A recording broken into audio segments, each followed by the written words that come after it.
संयुक्त अरब अमीरात यानी यूएई ने नागरिकता देने के नियमों को आसान बना दिया है। दरअसल यूएई की सरकार विदेशियों को यूएई में बसाने के लिए आकर्षित करना चाहती है। यूएई कैबिनेट ने नई पॉलिसी को मंजूरी दे दी है। यूएई की सरकार ने कहा है यूएई में एंट्री और रेजिडेंस के नियमों को मंजूरी दी गई है। इसका मकसद दुनिया भर के टैलेंट्स और स्किल्ड लोगों के बीच यूएई का आकर्षण बढ़ाना है।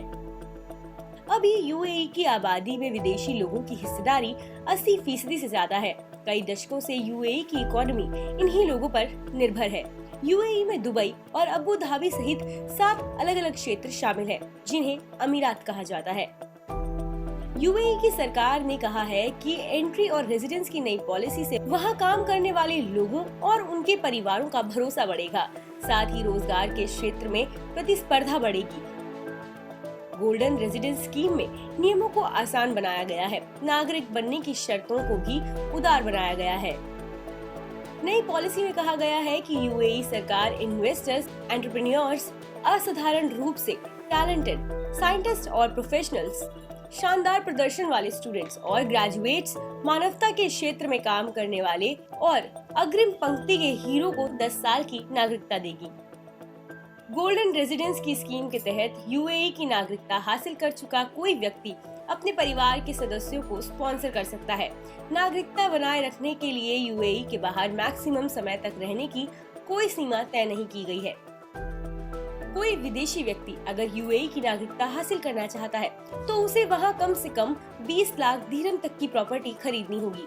इसका मतलब है कि इंडिया का कोई व्यक्ति करीब 4 करोड़ की प्रॉपर्टी खरीदकर वहां का नागरिक बन सकता है। कोई इन्वेस्टर वहां कमर्शियल एक्टिविटीज में दिलचस्पी रखता है तो उसे 5 साल की नागरिकता मिल सकती है। पहले इस कैटेगरी में सिर्फ 2 साल की नागरिकता दी जाती थी। पहली बार यूएई की सरकार ने नए तरह का वीजा शुरू किया है। इसमें पहली बार किसी होस्ट या स्पॉन्सर की जरूरत नहीं पड़ेगी। सभी वीजा सिंगल या मल्टीपल एंट्री के लिए उपलब्ध होंगे। ये जारी करने की तारीख से 60 दिन तक वैलिड होंगे। फिर इन्हें इतनी ही अवधि के लिए रिन्यू कराया जा सकता है।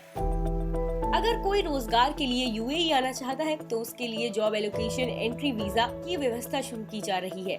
इसमें फर्स्ट, सेकंड या थर्ड लेवल का स्किल रखने वाले लोगों को वीजा दिया जाएगा। शर्त यह है कि व्यक्ति के पास कम से कम बैचलर या इसके बराबर की डिग्री होनी चाहिए। वहीं अगर कोई व्यक्ति लंबी अवधि के लिए टूरिस्ट वीजा चाहता है तो उसे 5 साल का मल्टी एंट्री टूरिस्ट वीजा जारी किया जाएगा। इसके लिए स्पॉन्सर की जरूरत नहीं पड़ेगी। सिर्फ व्यक्ति को इस बात का प्रूफ देना होगा कि उसके बैंक अकाउंट में कम से कम $4000 का अमाउंट जमा है। देश और दुनिया की तमाम खबरों के लिए बने रहिए मनी कंट्रोल हिंदी के साथ।